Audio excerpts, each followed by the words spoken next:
નમસ્કાર મિત્રો, આજે આપણે અર્થશાસ્ત્ર ધોરણ 12 માં બીજું સ્વાધ્યાય વૃદ્ધિ અને વિકાસના નિર્દેશકો.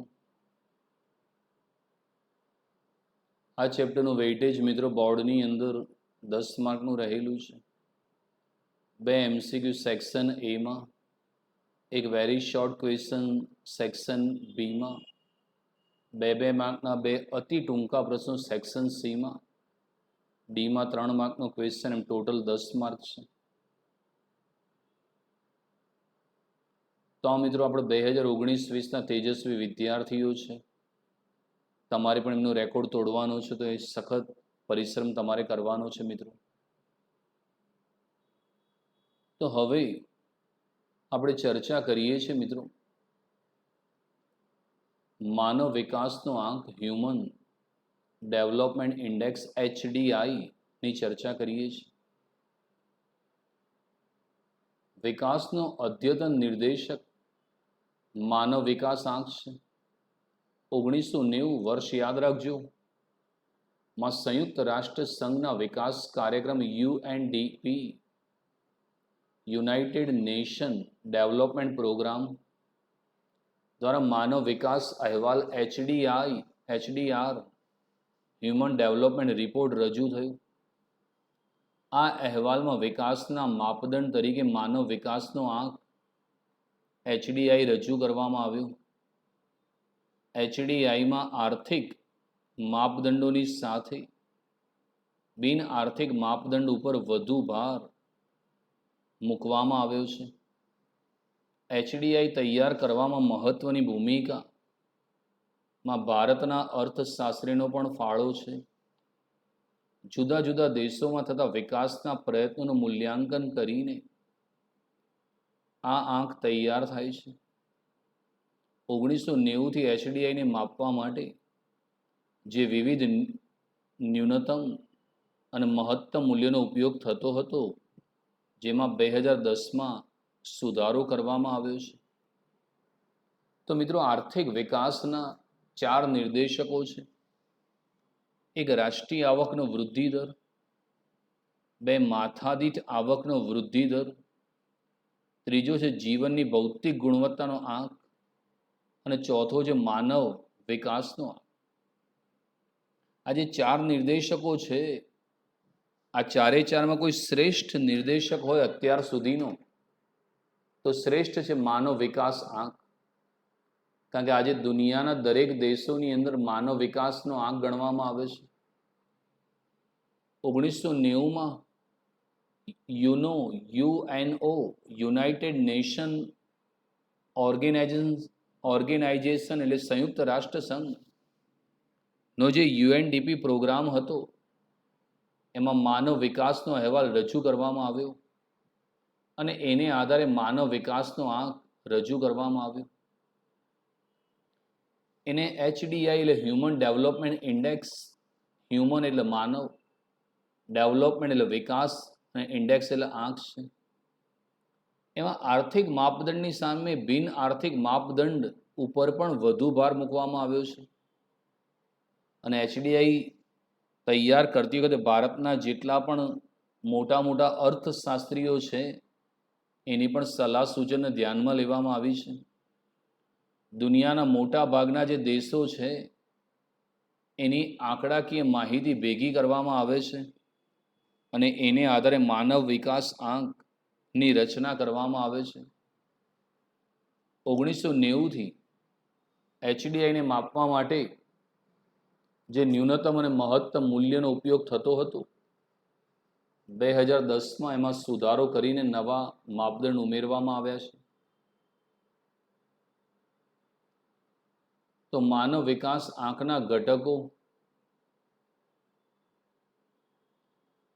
તો અહીંયા 3 બાબતોને ધ્યાનમાં લીધી છે. એમાં એક છે અપેક્ષિત આયુષ્ય. જન્મ સમયે વસ્તીનું અપેક્ષિત આયુષ્ય કેટલું છે, તેને આધારે આંક અપાય છે. જો 50 વર્ષથી ઓછું આયુષ્ય હોય તો તંદુરસ્તીથી વંચિત ગણવામાં આવે છે. જેમ આયુષ્યનો આંક ઊંચો, તેમ સ્થિતિ સારી માનવામાં આવે છે.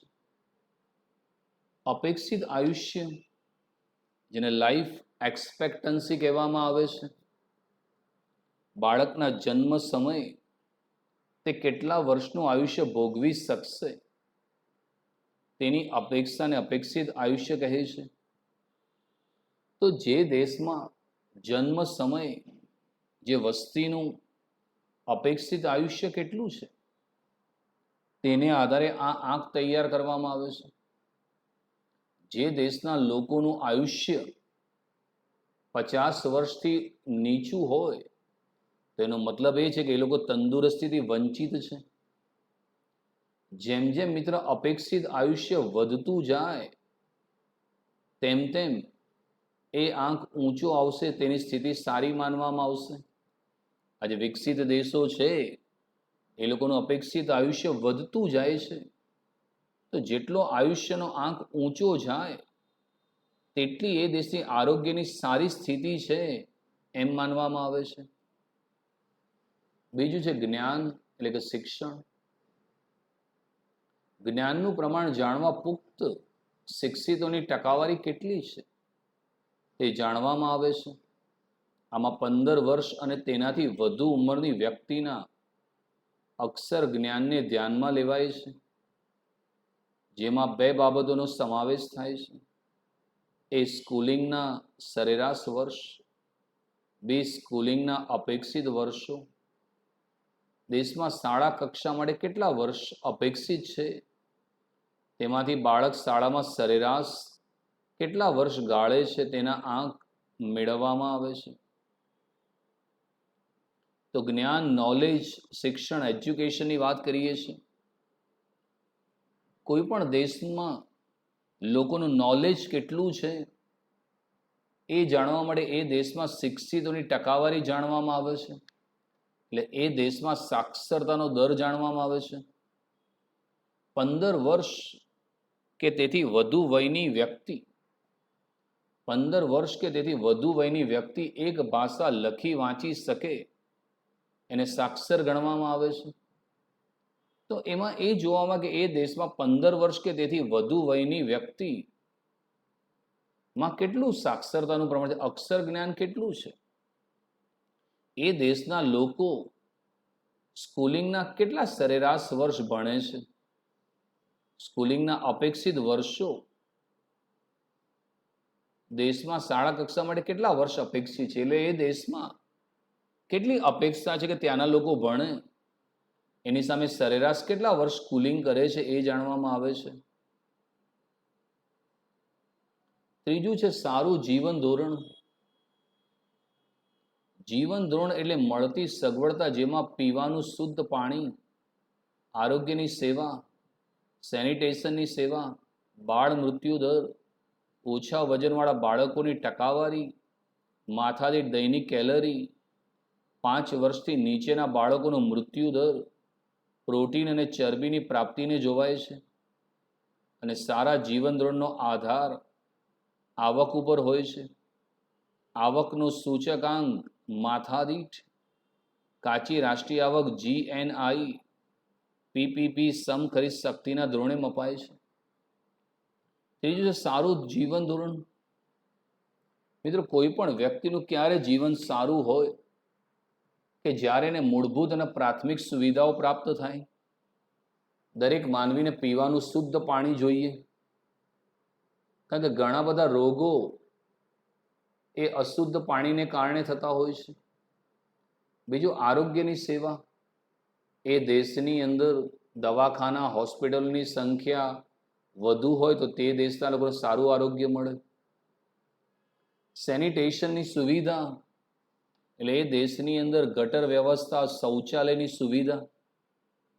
કારણ કે ભારતમાં હજુ પણ ઘણા બધા રાજ્યમાં, ઘણા બધા ગામડામાં શૌચાલય જ નથી, તો સેનિટેશનની સુવિધા મળવી જોઈએ. બાળ મૃત્યુ દર.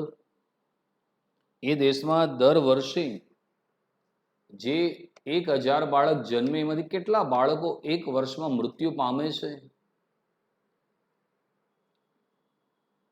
એ બાળ મૃત્યુ દરના આધારે જાણી શકાય.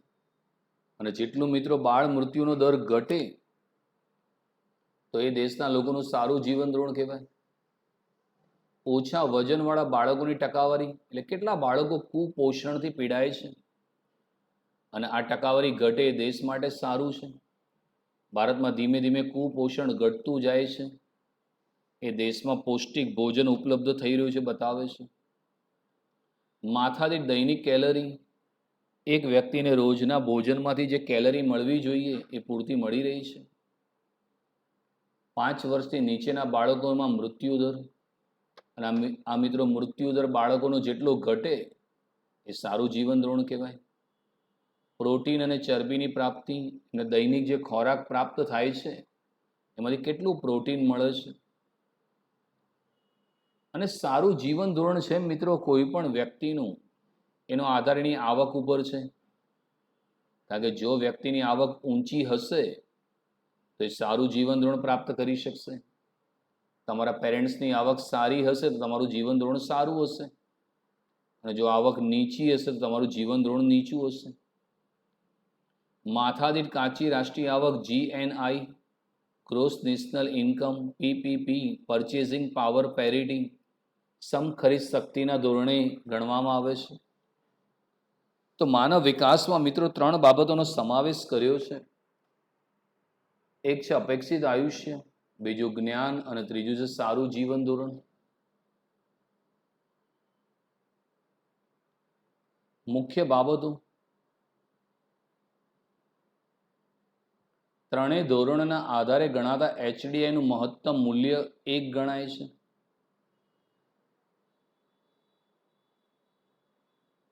HDIનું મૂલ્ય 0 થી 1 ની વચ્ચે હોય છે. જે દેશનો HDI 1 ની નજીક, તે દેશ વધુ વિકસિત ગણાય છે. તેને HDIમાં ઊંચો ક્રમ મળે છે. જે દેશનો HDIનો આંક 1 થી દૂર, તે ઓછો વિકસિત છે. તેને HDIમાં ક્રમ નીચો મળે છે. વર્ષ 2014માં દુનિયાના 188 દેશોમાં HDIમાં 0.944 આંક સાથે નોર્વે દેશ પ્રથમ ક્રમે અને ભારત 0.609 આંક સાથે 130મા ક્રમે હતો. તો એ જે મિત્રો HDI તૈયાર કરવામાં આવે છે એ HDIમાં એક અપેક્ષિત આયુષ્ય ધ્યાનમાં લેવામાં આવે છે. બીજી વસ્તુ જ્ઞાન એ શિક્ષણના આધારે જાણવામાં આવે છે. અને ત્રીજું સારું જીવન ધોરણ, એને આધારે HDI તૈયાર કરવામાં આવે છે. HDI જે છે એમાં 3 બાબતોના આધારે નક્કી થાય. એનું મહત્તમ મૂલ્ય 1 અને ન્યૂનતમ મૂલ્ય 0 હોય છે. HDIનું મૂલ્ય 0 થી 1 ની વચ્ચે હોય છે. જેમ PQLI એ 0 થી 100 ની વચ્ચે હતો, તો HDI 0 થી 1 ની વચ્ચે હોય છે. જે દેશનો HDI 1 ની નજીક છે એ વધુ વિકસિત છે. જે પણ વિકસિત દેશો છે, નોર્વે, અમેરિકા, જાપાન, એ બધાનો HDI 1 ની નજીક છે તો એ વધુ વિકસિત ગણાય છે. તેને HDIમાં ઊંચો ક્રમ મળે છે. જે દેશનો HDIનો આંક 1 થી દૂર મતલબ 0 થી નજીક હોય તો એ ઓછો વિકસિત છે. ભારત, પાકિસ્તાન, શ્રીલંકા, બાંગ્લાદેશ, આપણો HDI 1 થી દૂર મતલબ 0 ની નજીક છે તો એ ઓછો વિકસિત છે. મિત્રો વિશ્વના 188 જે દેશો છે એ 188 દેશોનું અપેક્ષિત આયુષ્ય, જ્ઞાન, જીવન ધોરણ ના આંકડાઓ લેવામાં આવ્યા અને આજે 188 દેશોમાં છે 0.944 આંક સાથે નોર્વે પ્રથમ નંબરે હતો અને ભારત 0.609 આંક સાથે 130મા ક્રમે હતો. તમે વિચારી શકો 188 દેશોમાં 0.944 એટલે જુઓ 1 ની નજીક કહેવાય 0.94, જ્યારે ભારત 0.609 સાથે 130મા ક્રમે હતું. હવે કેમ આવું બન્યું? ચલો જુઓ આંકડા. એટલે કહું છું ખૂબ મહેનત કરો તો આપણો માનવ વિકાસ આંક ઊંચો આવે. તો દેશ, HDIનું મૂલ્ય, એનો ક્રમ, એ લોકોની માથાદીઠ આવક, જન્મ સમય ત્યાંના લોકોનું અપેક્ષિત આયુષ્ય, અભ્યાસના અપેક્ષિત વર્ષો અને વાસ્તવમાં એ લોકો જે ભણે છે એ વાસ્તવિક વર્ષ. તો ચલો જોઈએ. તો પ્રથમ છે નોર્વે. એકની અંદર એનું મૂલ્ય છે 0.944. માનવ વિકાસમાં પ્રથમ ક્રમે. માથાદીઠ આવક $64,992. આ ડોલરમાં દર્શાવેલી છે. ત્યાંના લોકોનું અપેક્ષિત આયુષ્ય 81.6 વર્ષ. ત્યાંની સરકાર અપેક્ષિત ભણવાનું 17.5 વર્ષ કહે છે.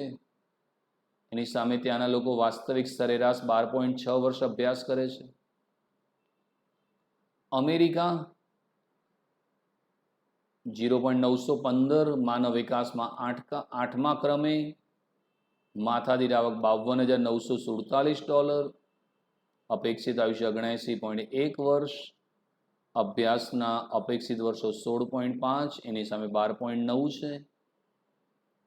ચીનની વાત કરો તો ચીનનો માનવ વિકાસમાં 0.727. ક્રમ છે 90. માથાદીઠ ત્યાંના લોકોની આવક છે $12,547. અપેક્ષિત આયુષ્ય 75.8 વર્ષ. અભ્યાસના અપેક્ષિત વર્ષો 13.1. ની સામે સરેરાશ ભણે છે 7.5. ભારતની વાત કરીએ તો મૂલ્ય 0.609. 130મો ક્રમ. માથાદીઠ આવક ભારતના લોકોની $5,497. ભારતના લોકોનું અપેક્ષિત આયુષ્ય 68 વર્ષ. અભ્યાસના અપેક્ષિત વર્ષો 11.7. પણ વાસ્તવિક ભણે છે 5.4. જુઓ મિત્રો, ભારતનો અંદર અભ્યાસ છે ખૂબ જ ઓછો છે. પાકિસ્તાન 0.538. માનવ વિકાસ આંક. વિશ્વમાં એમનો ક્રમ માનવ વિકાસ આંકમાં 147. માથાદીઠ આવક $4,866. અપેક્ષિત આયુષ્ય 66.2 વર્ષ. અભ્યાસના અપેક્ષિત વર્ષો 7.8. વાસ્તવિક 4.7. નાઇજર મિત્રો વિશ્વનો સૌથી પછાત દેશ છે નાઇજર મિત્રો. માનવ વિકાસ આંકનું મૂલ્ય 0.348. ક્રમ 188. માથાદીઠ આવક $908. અપેક્ષિત આયુષ્ય 61.4 વર્ષ. અભ્યાસના વર્ષો 5.4. વાસ્તવિક વર્ષ 1.5. તો આ તમે માનવ વિકાસને લગતા આંકડા લીધા. તો નોર્વે છે એ 0.944 સાથે પ્રથમ ક્રમે છે અને નાઇજર 0.348 સાથે 188. એટલે જે 188 દેશોનો અભ્યાસ કરવામાં સૌથી પ્રથમ નંબરે નોર્વે છે અને વિશ્વનો સૌથી પછાત દેશ નાઇજર છે. નોર્વેની માથાદીઠ આવક $64,992. ની સામે આપણે $5,497. એટલે એનાથી આપણે 10 થી 12 ગણા નીચા છીએ.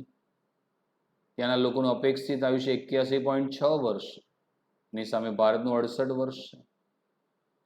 અભ્યાસના અપેક્ષિત 17.5 છે. એની સામે ભારતના માત્ર 11.7 છે. ત્યાંના લોકો સરેરાશ 12.6 વર્ષ અભ્યાસ કરે છે. એની સામે ભારતના 5.4 છે મિત્રો. જો ભારતે માનવ વિકાસ આંકમાં પ્રગતિ કરવી હોય તો ભારતે સાક્ષરતાનો દર વધારવો પડશે. આરોગ્યની સુવિધા વધારવી પડશે જેથી અપેક્ષિત આયુષ્ય ઊંચું આવે અને ભારતે પોતાની માથાદીઠ આવકમાં પણ વધારો કરવો પડશે. 2015ના HDIના અહેવાલમાં વિશ્વના 188 દેશોને આવરી લેવામાં આવ્યા છે. માનવ વિકાસની દ્રષ્ટિએ વિશ્વને 4 ભાગમાં વહેંચવામાં આવ્યા. પહેલું, સૌથી વધુ માનવ વિકાસ ધરાવતા દેશો 1 થી 49 રાષ્ટ્રો નો માનવ વિકાસનું મૂલ્ય 0.890 છે. વધુ વિકાસ ધરાવતા દેશો 50 થી 105. 0.735 એમનો HDI છે સરેરાશ. મિત્રો આપણો સમાવેશ મધ્યમમાં થાય છે. ભારતનો મધ્યમ માનવ વિકાસ ધરાવતા રાષ્ટ્રો 106 થી 143. સરેરાશ 614. નીચો માનવ વિકાસ ધરાવતા રાષ્ટ્રો 144 188, સરેરાશ 0.493 HDI. તો સૌથી વધુ માનવ વિકાસ ધરાવતા રાષ્ટ્રો 1 થી 49, એમાં નોર્વે, અમેરિકા, સ્વીડન, યુરોપના બધા દેશોનો સમાવેશ થાય છે. વધુ વિકાસ ધરાવતા રાષ્ટ્રો 50 થી 105, જેનો સરેરાશ HDI 0.735. મધ્યમમાં આપણે આવીએ છીએ 106 થી 143 રાષ્ટ્રો, જેનું સરેરાશ 0.614 છે. અને નીચો માનવ વિકાસ રાષ્ટ્રોમાં 144 188, 0.493 છે. માનવ વિકાસ આંકનું મહત્વ.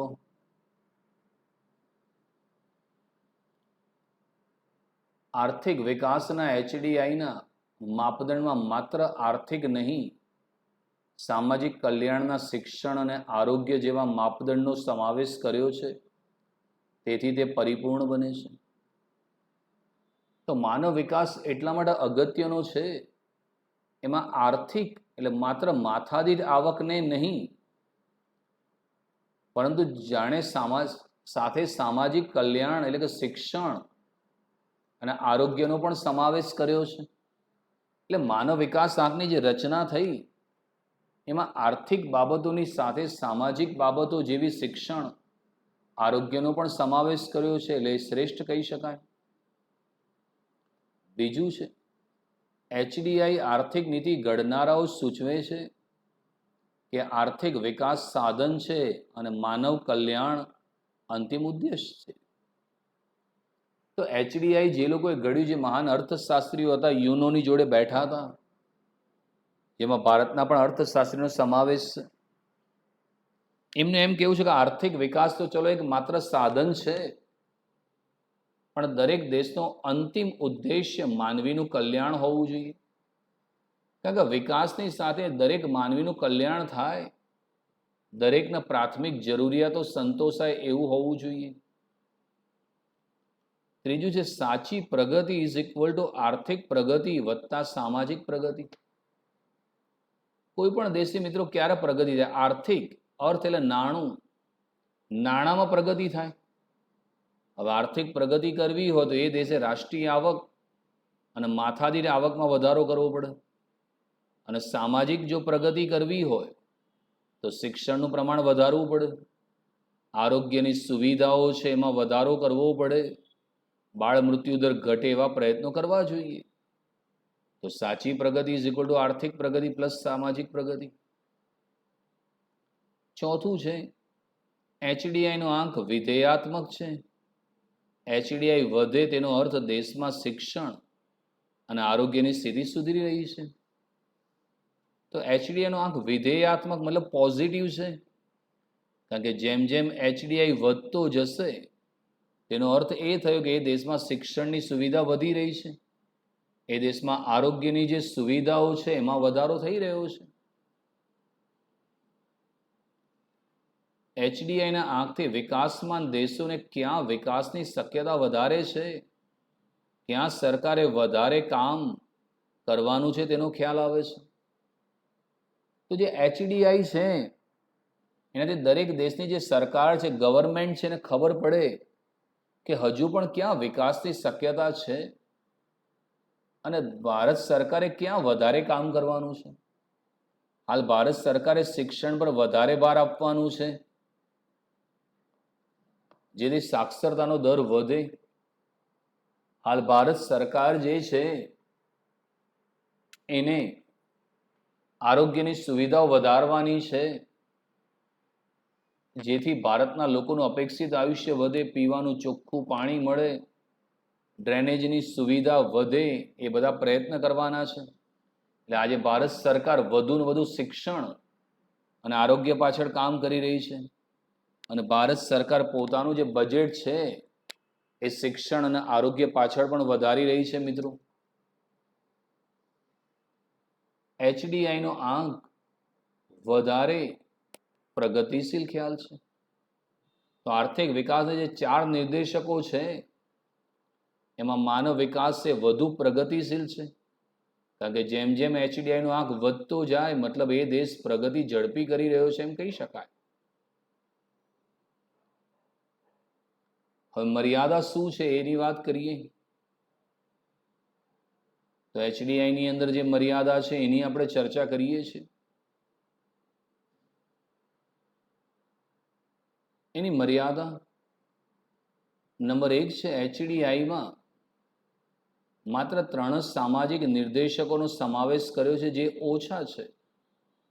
બીજા સામાજિક નિર્દેશકોનો સમાવેશ કરવો જોઈતો હતો. આમ તો મિત્રો આર્થિક વિકાસના જે 4 નિર્દેશકો છે એમાં માનવ વિકાસ આંક સૌથી શ્રેષ્ઠ છે, પણ છતાં બી એવી મર્યાદા આવી કે ફક્ત તમે 3 જ નિર્દેશકો લીધા. અપેક્ષિત આયુષ્ય લીધું, શિક્ષણ લીધું અને સારું જીવન ધોરણ લીધું. મતલબ હજી પણ તમારે બીજા માપદંડનો સમાવેશ કરવો જોઈતો હતો. જો કે એવું નથી કે નહીં થાય.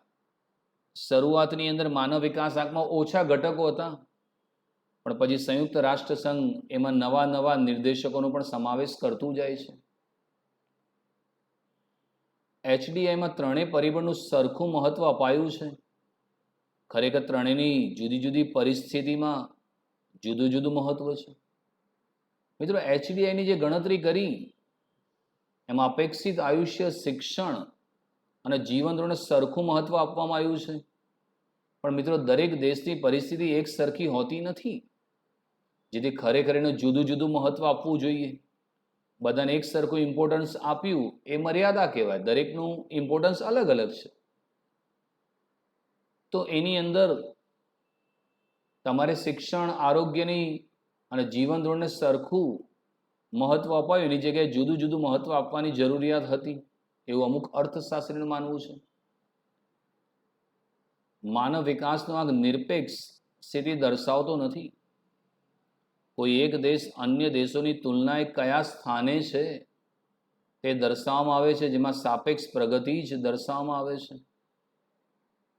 તો માનવ વિકાસ આંક છે એમાં તુલના થાય કે ભાઈ નોર્વે પ્રથમ નંબરનો દેશ અને નાઇજર 188માં ક્રમ એટલે છેલ્લા નંબરનો દેશ. એમાં કોઈ એક દેશ અન્ય દેશોની તુલનાએ કયા સ્થાને છે દર્શાવવામાં આવે છે, જેમાં સાપેક્ષ પ્રગતિ જ દર્શાવવામાં આવે છે. પણ એ દેશની ખરેખર જે વાસ્તવિક સ્થિતિ છે, નિરપેક્ષ સ્થિતિ, એ દર્શાવવામાં આવતું નથી. ભલે નોર્વે મિત્રો પ્રથમ નંબરનો દેશ હોય, પણ જો નોર્વેની અંદર પણ જો આવકની અસમાનતા હોય તો તમે એની સાચી સ્થિતિ જાણી શકતા નથી. એટલે માનવ વિકાસ આંકને આધારે કોઈ એક દેશની અન્ય દેશોની જોડે તુલના થઈ શકે, એનું સ્થાન નક્કી થઈ શકે, એની સાપેક્ષ પ્રગતિ જાણી શકાય, પણ નિરપેક્ષ સાચી સ્થિતિ છે એ જાણી શકતો નથી. તો આ એચડીઆઈની આ 3 મર્યાદા છે. ભલે મિત્રો મર્યાદા છે, પણ હું સ્પષ્ટ કહું છું કે આર્થિક વિકાસના જે 4 નિર્દેશકો છે, રાષ્ટ્રીય આવકનો વૃદ્ધિ દર, માથાદીઠ આવકનો વૃદ્ધિ દર, જીવનની ભૌતિક ગુણવત્તાનો આંક અને માનવ વિકાસ આંક આમાં સૌથી શ્રેષ્ઠ માપદંડ હોય તો માનવ વિકાસ આંક છે. તો આ સાથે મિત્રો આજે આપણે આર્થિક વિકાસના નિર્દેશકોની ચર્ચા પૂર્ણ કરીએ છીએ અને ચેપ્ટરના તમામ ટોપિકો પણ આપણે પૂર્ણ કર્યા છે. સરસ મજાનું ચોપડામાં લખીને તૈયાર કરજો. આ જ વસ્તુ તમારા કોલેજમાં પણ ખૂબ ઉપયોગી થઈ પડશે. Thank you very much.